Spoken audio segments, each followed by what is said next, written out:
So today we will start our new chapter, chapter number 3, which is theories of covalent bonding and shapes of molecules.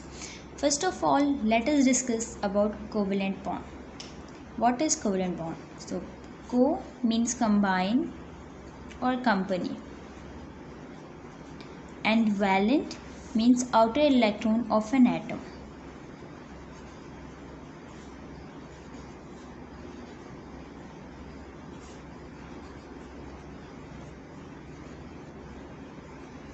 There are two types of outer electron of an atom. One which is unpaired, which makes a covalent bond, and the other is a lone pair. There are two electrons, they do not make any kind of bond.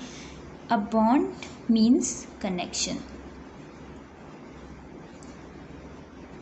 So the covalent bond is a linking force between two non-metal atoms. A proper definition of a covalent bond can be the coming together and sharing of electron pairs lead to the formation of a chemical bond known as a covalent bond. So now the elements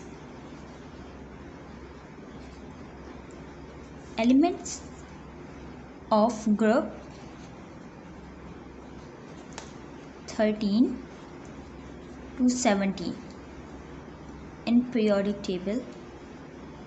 So the elements of group 13 to 17 in periodic table make a covalent bond because they have no tendency to donate.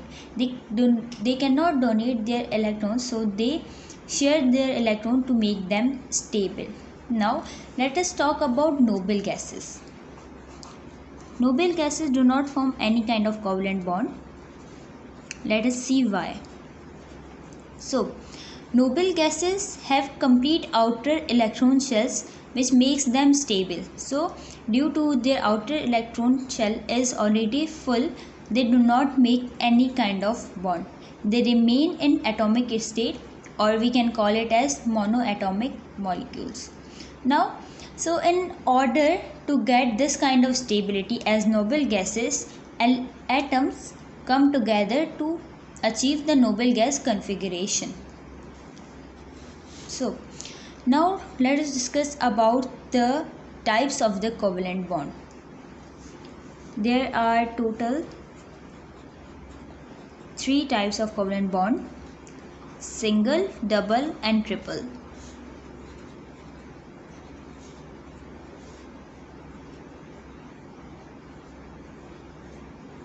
So first of all, let us talk about single covalent bond. When single electron is shared to make a bond, that bond is called a single covalent bond. So now first let us see how a covalent bond is formed. So let us take an example of a single covalent bond. For example, hydrogen. Hydrogen is having only one electron in its outermost shell, and chlorine. Chlorine is having total 7 electrons in its outermost shell. So chlorine needs 1 electron to get stabilized, and hydrogen also needs 1 electron to get stabilized. Now hydrogen and chlorine. So there are total 2 types of force. The total 2 types of forces are present over here: the force of attraction and the force of repulsion. The nucleus is the positive and the outer electrons are negative. So the nucleus of the chlorine will attract the electron of hydrogen, and the nucleus of the hydrogen will attract the electron of chlorine. So this is a force of attraction. There are total 2 forces of attraction.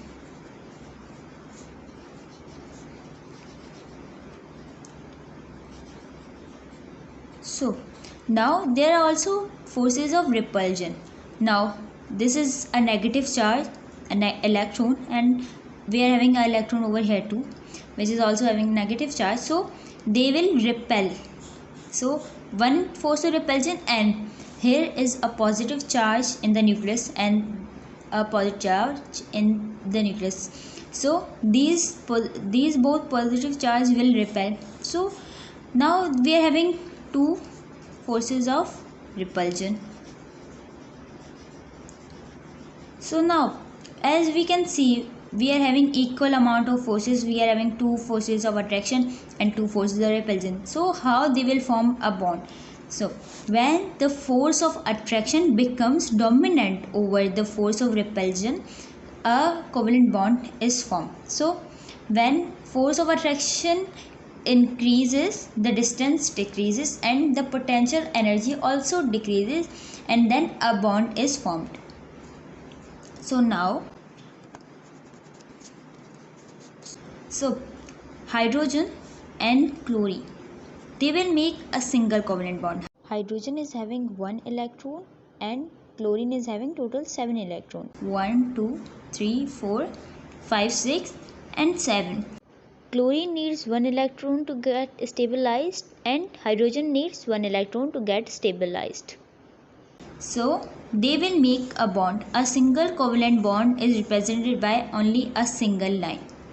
So this is a single covalent bond. They both will share their electrons and they will form a single covalent bond.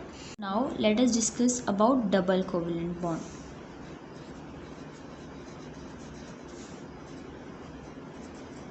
Let's take an example of oxygen, O2. So how O2 forms a covalent bond? Oxygen is having total 6 electrons in its outermost shell. 1, 2, 3, 4, 5, 6, and it requires 2 more electrons. Same over here, 1, 2, 3, 4, 5, 6.